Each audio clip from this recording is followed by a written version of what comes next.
968 సోదరా, ఒకవేళ మీకు తెలిస్తే మా సంతోషం, తెలియకపోతే తెలుసుకోండి. 968 టీఎంసీలు తెలంగాణకు గోదావరిలో కేటాయింపులు ఉన్నాయి. ఒక్క చుక్క కూడా తగ్గనీయము. 516 టీఎంసీలు ఆంధ్రప్రదేశ్కు ఉన్నాయి గోదావరిలో.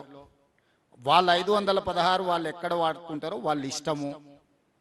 ఇప్పుడు కృష్ణానదిలో బచావత్ ట్రిబ్యునల్ ఇష్యూ మన ట్రిబ్యునల్స్లో పెండింగ్ ఉన్నాయి కాబట్టి ఇప్పుడు ఏ రాష్ట్రానికి ఎన్ని నీళ్లు కేసీఆర్ గారు 299 మాకు చాలు, 512 మీరు తీసుకెళ్ళండి అని ఒక మరణ శాసనం రాసిండు. కృష్ణా పరివాహక ప్రాంతానికి శాశ్వతంగా సంతకం పెట్టొచ్చిండు.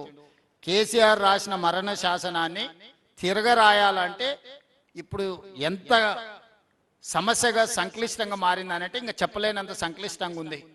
అందుకే ఈరోజు నికర జలాల కేటాయింపులు పాలమూరు రంగారెడ్డికి 90 టీఎంసీలు, డిండి 20 టీఎంసీలు మావి మాకు ఎన్ఓసి ఇస్తే అప్పుడు మీ ప్రాజెక్టుల గురించి చర్చ, లేకపోతే చర్చించే సమస్యనే లేదు అనేది మొదటి విషయం. రెండవది, గోదావరిలో నికరంగా తెలంగాణ రాష్ట్రానికి కేటాయించిన 968 టీఎంసీల కేటాయింపులో ఒక చుక్క కూడా కాంప్రమైజ్ అయ్యే క్వశ్చనే లేదు. మన 968 మనం ప్రాజెక్టులు కట్టుకొని మనం వాడుకున్న తర్వాత సముద్రంలోకి పోయే నీళ్ళు ఏం లెక్క అప్పుడు తేలుతుంది. సో మన 968 అనేది మనకు అష్యూర్ చేసుకుంటే మిగిలిన దాని గురించి మళ్ళీ చర్చ చేస్తాం.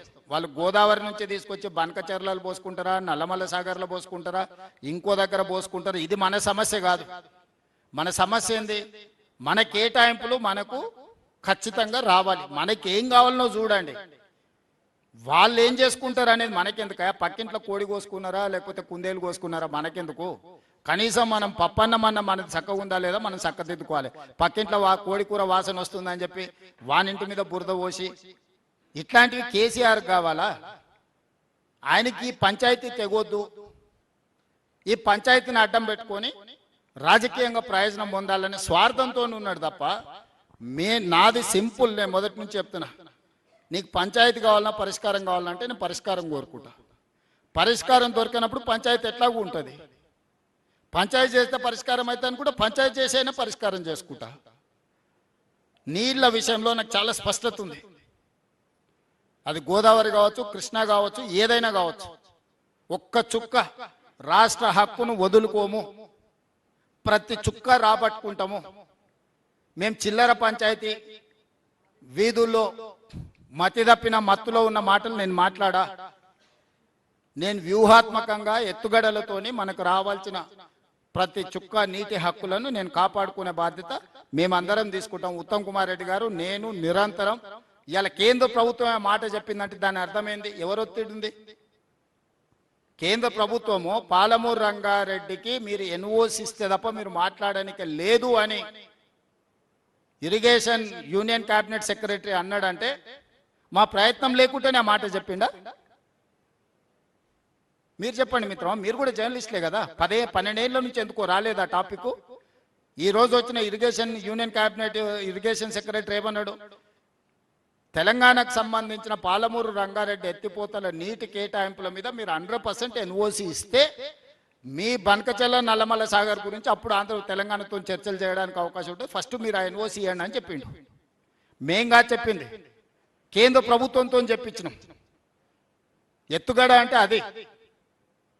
కేసీఆర్ లాగా చిల్లర మాటలు బస్తీలలో మాట్లాడి తొడలు కొట్టుడు, జబ్బలు జరుసుడు, పొద్దున మాట్లాడు, రాత్రికి మర్చిపోవుడు, ఇవన్నీ మాకు అలవాటు లేదు. కాబట్టి వాళ్ళు ఎవరు ఏం చెప్పినా మీరు బుర్రలోకి తీసుకోకండి, పని చేసుకుందాం.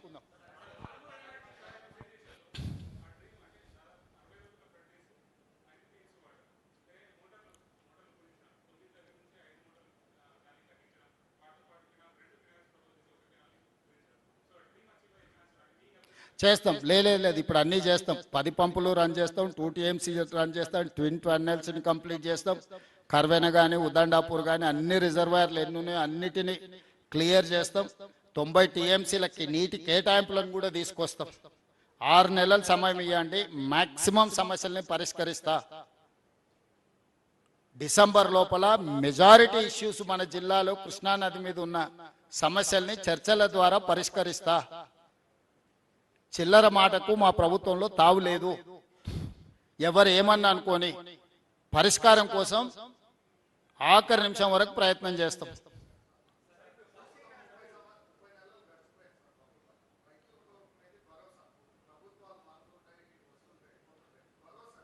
అవును.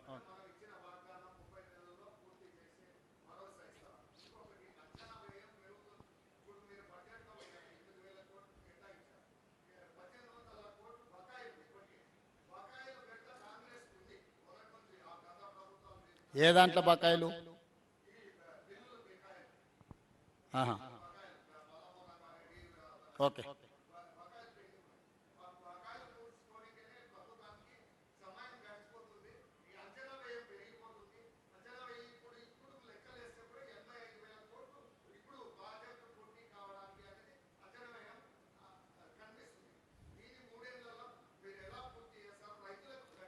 మీ మీ పేరేం పేరు? అశోక్ కుమార్. అశోక్, ఇంత స్టడీ చేసినావు కదా, ఎట్లా చేస్తే పరిష్కారం బాగుంటుందో నీ సలహా మొత్తం పూర్తి మీ అడ్వైస్ ప్రకారం మేము ముందుకు వెళ్దాము. అదే ఎట్లా చేద్దామో, ఇప్పుడు మన జిల్లా గురించి సంపూర్ణమైన అవగాహన ఉన్నది.